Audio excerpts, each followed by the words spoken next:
Alright guys, welcome back. Bankside fishing. It's been a while. Work, family life, things take over. Fishing has come back up the list again. So we're going to get straight into it. And today we're going to be talking about popping up dead baits. Now obviously pike season's just opened, 4th of October today.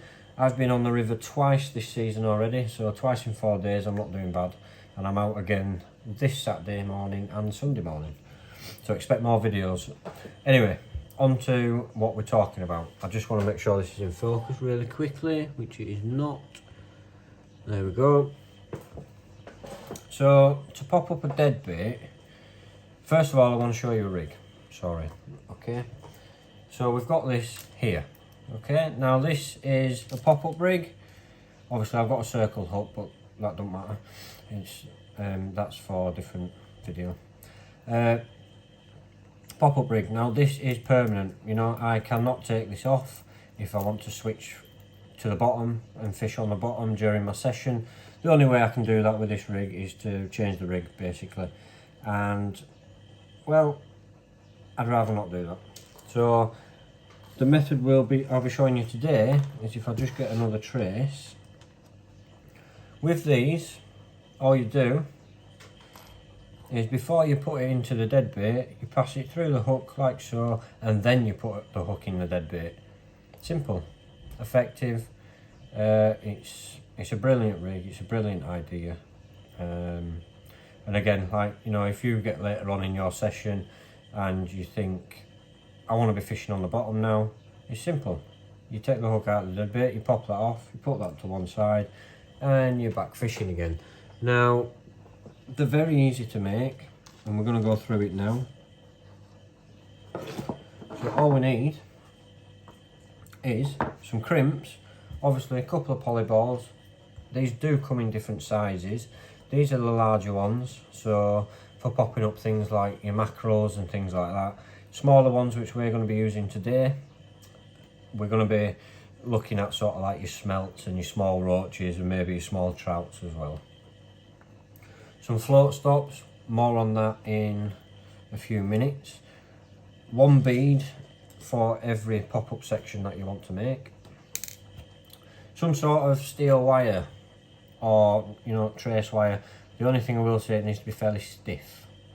This is the Savage Gear, and it is the high carbon steel wire, £23.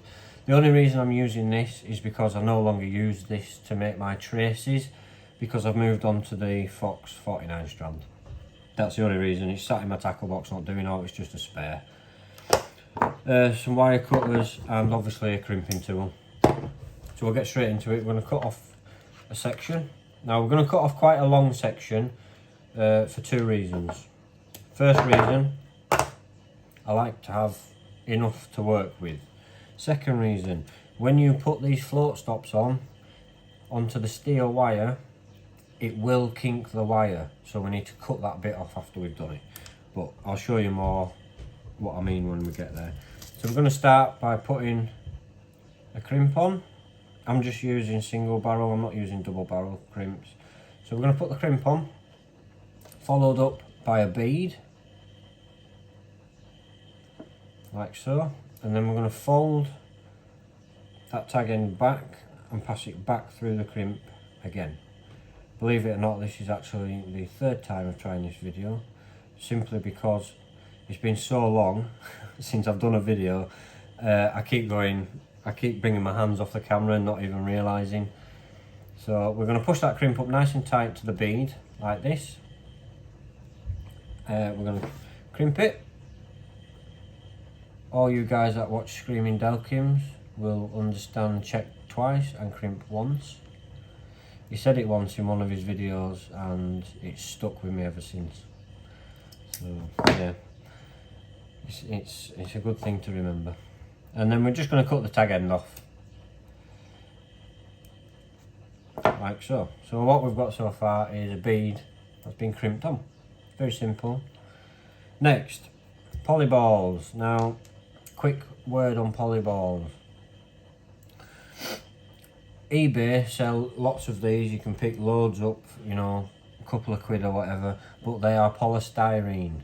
Okay, these ones from, I think these are the Pike Pro ones. These are solid foam. Okay, so when I say poly balls, I mean foam balls, but you know what I mean. You know, these will take an absolute beating and they don't really get damaged. The polystyrene ones off eBay, honestly, they just don't last long. So we're going to thread one of these on. Now, sometimes they can be a bit fiddly, but they do come, obviously, they do come with the holes already in. But if you do find that it keeps sticking, just twist the foam ball and it'll go straight on, like so. So we're going to slide that up. We're going to push the crimp through the ball, nice and tight, up to the bead, like that. And then we're going to do the same again with the second one, believe it or not. So again, I've just realised I took my hands off the camera, but I'm going to keep going. So that is the second one on. And now this is where the float stop comes in.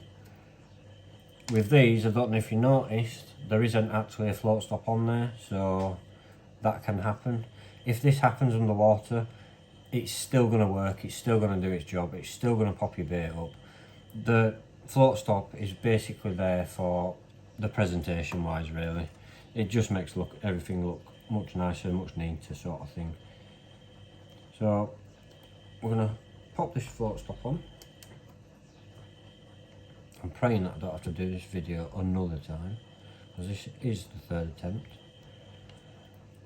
Now, obviously float stops are not exactly designed to go on to steel wire. So a bit of brute force and they do slide on. Now, if you remember, I said it will kink your wire, like this. So we need to get rid of that, and that is another reason why we use a bit of extra length. Float stop sliding right up to the balls, pushing in slightly so they're nice and snug. Okay, so far what we've done is we've crimped on a bead, we've added 2 foam balls, and then we've followed that up with a float stop to make everything nice and tight, nice and snug. And we're pretty much finished now. All we need now is another crimp, which we're going to put on, if my eyes will allow it. I'm going to slide that on. Now this is an important step, because this is going to determine the length at which you want your pop-up section. Now, for your longer ones like this, I'd say this is more, obviously this is for your bigger baits like your mackerels and things like that. Your smaller sections, which I'm going to do this one as a smaller one, is going to be for your roaches, your smelts, you know, maybe your small trouts and things like that. So just bear that in mind. It's all going to depend on what bait you're using, really. And then we're just going to crimp a loop in there, check twice, crimp once. You know how it goes. And then get rid of the tag end.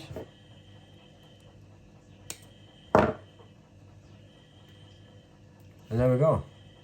That is now a finished rig. So I'll just show you how it works one more time with a clear-ish table. I'll just get the trace. So, I'm experimenting with the circle hooks, by the way. I just think they're better for casting. I think like it takes the brunt of the cast and it just helps a little bit, in my opinion, but you know.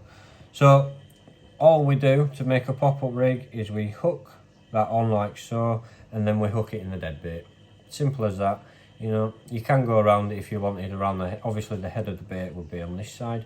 You can go around this section if you wanted with just a little bit of bait, a bit elastic, but it's not needed, it's not necessary. But I mean, it's one of those peace of mind things in it. And if you decide later on in the session, I'm going to fish on the bottom, you take the hook out of the bait, you pop that off, you pop that back in your tackle box for next session, and you fish on the bottom.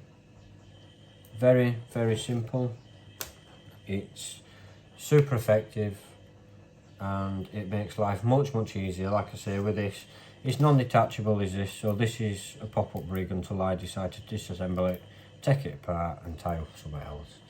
So these pop-up sections are just, in my opinion, a lot easier to do, super easy to tie.